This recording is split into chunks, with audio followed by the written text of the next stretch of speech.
Assalamualaikum warahmatullahi wabarakatuh. Halo guys, selamat datang di video vlog pertama saya. Jadi kali ini saya akan membuat video vlog tentang proyek PLTS sederhana yang pertama kali saya buat. Jadi saya akan membahas apa-apa saja perangkat-perangkat atau bahan-bahan yang ada pada rangkaian PLTS ini. Saya akan mulai dari kabel yang menuju dari panel surya di atas ke SCC ini. Jadi di sini ada sebelumnya panel surya yang di atas itu ada satu lembar 120 WP. Di sini spek kabelnya itu 2 kali 4 mm. 4 mm. Di sini kan spek SCC-nya itu MPPT-nya itu 20 ampere ya. Jadi saya pakai kabel 4 mm. Kabel 4 mm itu 2 kali 4 mm ya. 4 mm itu sudah lebih dari cukup ya untuk 20 ampere. Ya cukup lah, cukup. Nggak terlalu ngepas gitu ya. 4 mm itu udah cukup. Jadi dari panel surya turun ke bawah melalui kabel 2 kali 4 mm ke fuse. Fuse atau skring namanya ya. Jadi fuse di sini fungsinya itu ditujukan untuk memutus saluran listrik kalau ada arus berlebihan dari si panel suryanya ini. Jadi misalnya dikhawatirkan kalau ada guntur itu kan bahaya, itu bisa ngerusak SCC-nya kan. Nah, jadi untuk antisipasi saya pasang skring ya. Skring di sini speknya 20 ampere merek Toms ya. Di sini nah ini skringnya. Di sini skringnya 20 ampere ya. 20 ampere. 20 ampere karena di sini kan spek SCC-nya MPPT-nya itu 20 ampere. Jadi saya pakai skring yang 20 ampere juga ya. Skringnya 20 ampere. Dari skring menuju ke apa ini namanya lagi? MCB ya. MCB DC 20 ampere juga. Ini fungsinya buat matikan nyalain saluran listrik dari panel surya di atas. Speknya itu 20 ampere, mereknya Toms juga, 2P ya. Skringnya juga 2P, ada 2 ini jadi 1.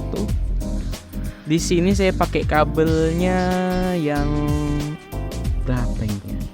6 mm ya. Iya, 6 mm. Awalnya saya pakai ini ya. Nih, ini kabelnya sama dengan kabel ini 4 mm, tapi karena panas, jadi saya ganti yang lebih tebal. Nggak tahu ya kenapa yang di sini panas, tapi yang di sininya baik-baik aja. Yang di sininya panas, jadi saya ganti yang 6 mm. Lalu dari sini MCB, dari MCB ke SCC. Nah, ini SCC. Ini SCC-nya versi yang MPPT, mereknya POW-MR. Modelnya POW-Keeper 1220. Saya pakai ini so far sampai saat ini bagus ya, saya suka sekali. Build quality-nya juga plastik tapi kokoh gitu.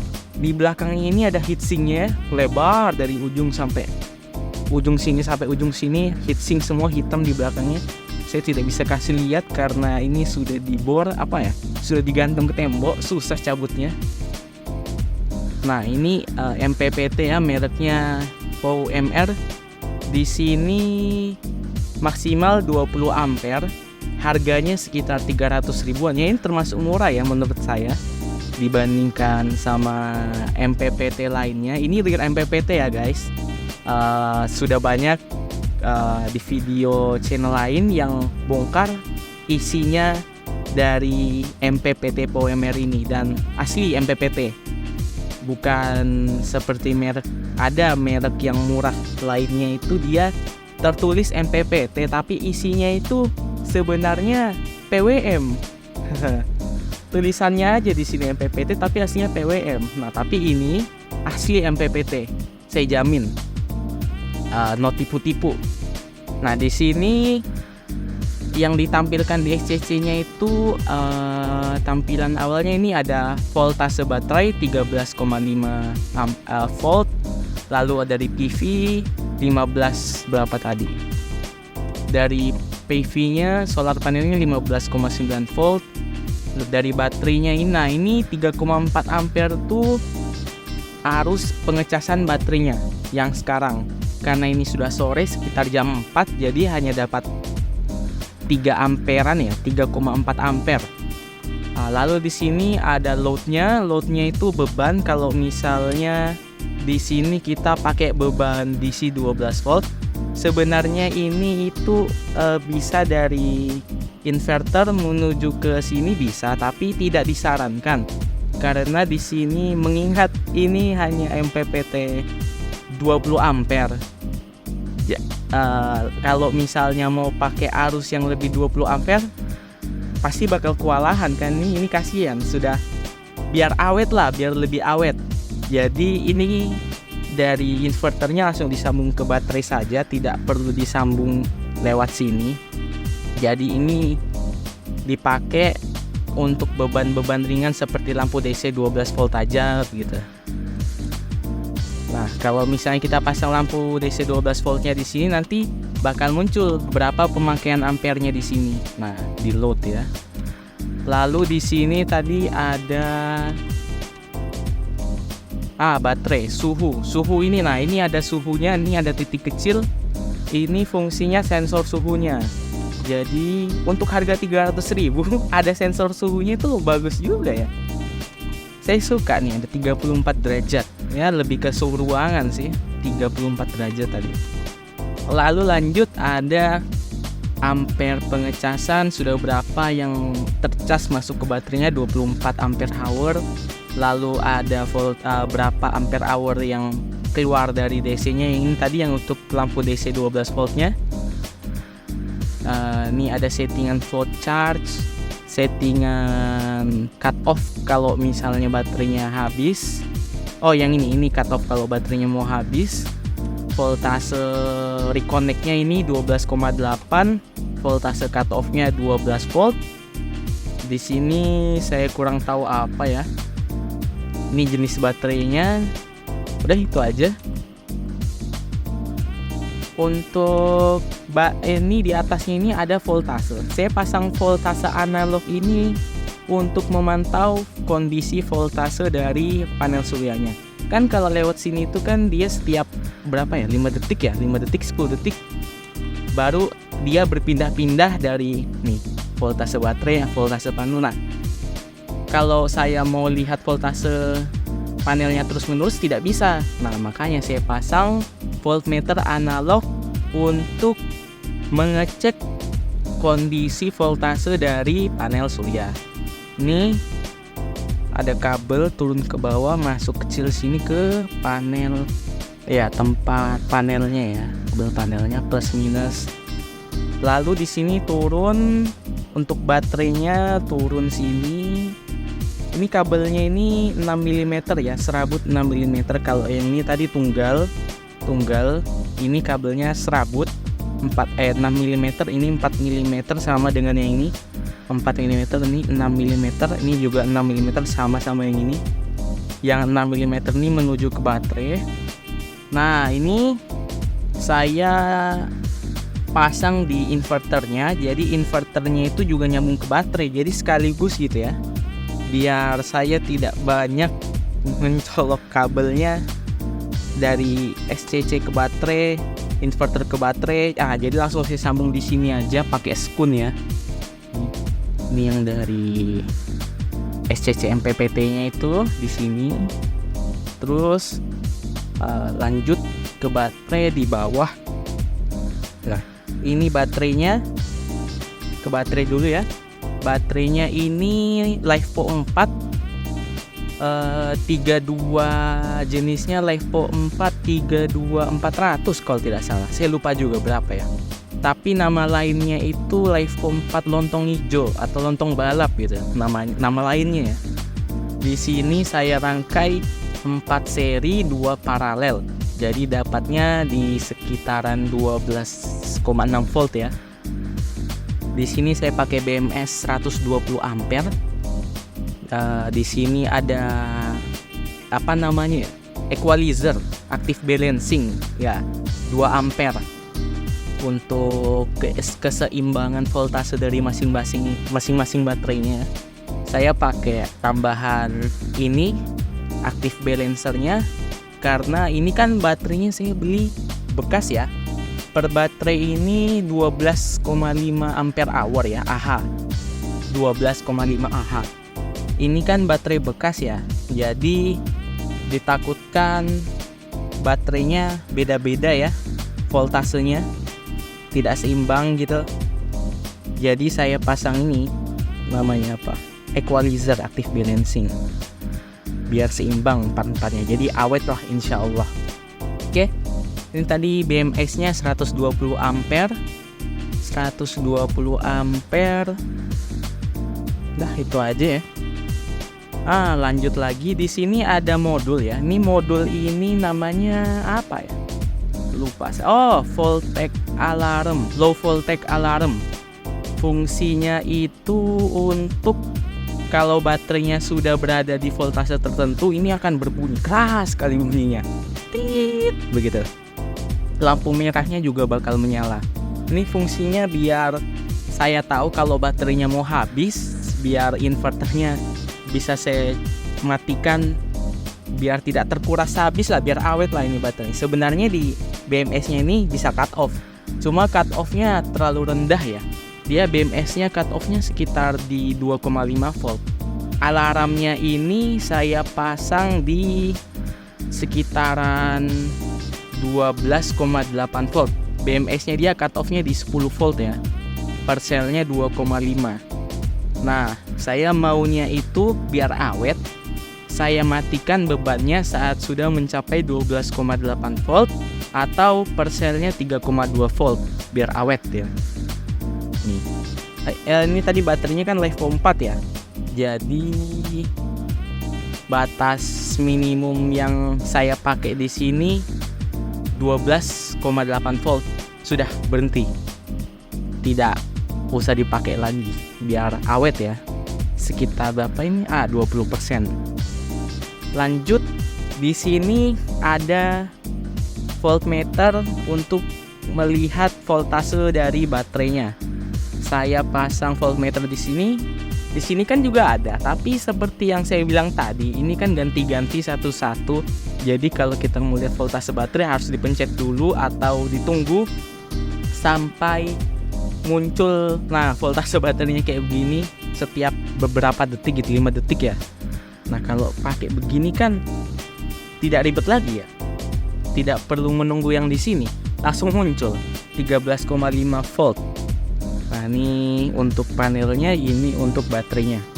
Lanjut lagi. Nah, ini saya pakai inverter Sunyima atau Tafware ya, Tafware atau Sunyima, tapi ini yang Sunyimanya ya. 1600 watt ya kalau nggak salah. Sebentar saya ambil dulu. Oh iya, Sunyima 1600 watt. Ini saya sudah modif ya. Saya tambah heatsink, saya pasang tambahan heatsink di dalam sini, nggak kelihatan ya. Dalam sini ada heatsinknya nih. Masing-masing MOSFET-nya ada heatsinknya saya pasang biar lebih tersebar lagi panasnya, biar bisa terbuang dengan cepat, dengan bagus ya. Karena saya lihat keluhan orang-orang itu pakai inverter ini meledak MOSFET-nya karena kepanasan ya. Jadi saya tambahkan heatsink di dalamnya, terus di luarnya saya modif pakai kipas. Saya pasang kipas komputer 12 volt. Di sini ada juga apa ya namanya ini? Saringan apa namanya? Lupa saya. Biar tidak ada benda-benda kecil yang bisa masuk ke dalam modulnya. Jangan sampai ada hewan-hewan yang masuk ke sini, coa atau apa begitu. Jadi saya pasang ini pelapisnya biar tidak ada yang bisa masuk ke dalam sini. Lalu di atasnya saya kasih kipas 12 volt. Ini kipasnya ini saya sambung ke ke switch dua tombol ya. Jadi kalau yang ini, yang mode ini kipas bawahnya saja yang menyala. Kalau untuk ini dua-duanya menyala. Di sini ada modul step up step down untuk ngatur kecepatan kipasnya ya. Di sini inputnya dipasang ke sini, outputnya menuju ke sini, lalu dari sini ke kipas ini. Mode yang ini untuk satu kipas saja, mode yang ini, yang satu ini untuk dua kipas. Terbalik ya, saya pasang ketekannya ini apa switchnya. Seharusnya yang satu itu untuk satu kipas, yang dua untuk dua kipas menyala. Tapi ini yang dua ini untuk satu kipas menyala, yang satu ini untuk dua kipas. Salah saya, terbalik. Tapi ya sama saja, yang penting fungsinya ya. Ini oh iya, bahas inverternya lagi. Tadi speknya kan Sunima 1600 watt. Jadi 1600 watt ini untuk surge powernya saja ya. Aslinya itu continuousnya hanya 800 watt. Ini ada tertulis aslinya hanya 800 watt. Malahan ini kalau mau awet hanya boleh dipakai setengahnya saja ya, 400 watt. Tidak boleh lebih dari 400 watt, tapi tidak boleh sampai 24 jam begitu, tidak boleh ya. Ditakutkan inverternya akan rusak. Ini inverternya, bagaimana cara mengetahui apakah inverternya ini pemakaian kita bisa bikin inverternya awet atau tidak? Itu dari bodinya. Jadi bodinya kita pegang-pegang saja. Kalau masih anget-anget normal itu berarti masih bagus. Tapi kalau misalnya sudah agak panas, dipegang tidak bisa, itu jangan. Itu artinya beban yang kita pakai harus dikurangi. Oke begitu. Oh iya, ini saya lupa bilang tadi, ini spek baterainya totalnya 25 Ah. Per selnya ini 12,5 Ah. Karena saya paralel 2 jadi 25 Ah. Jadi di seri 4 lagi voltnya jadi naik 12,6 volt. Jadi totalnya ini baterainya 12,6 volt, 25 Ah. Kita lanjut lagi bahas panel suryanya dia. Oke, jadi ini panel surya 120 WP merek Sun Asia ya, satu lembar saja. Ini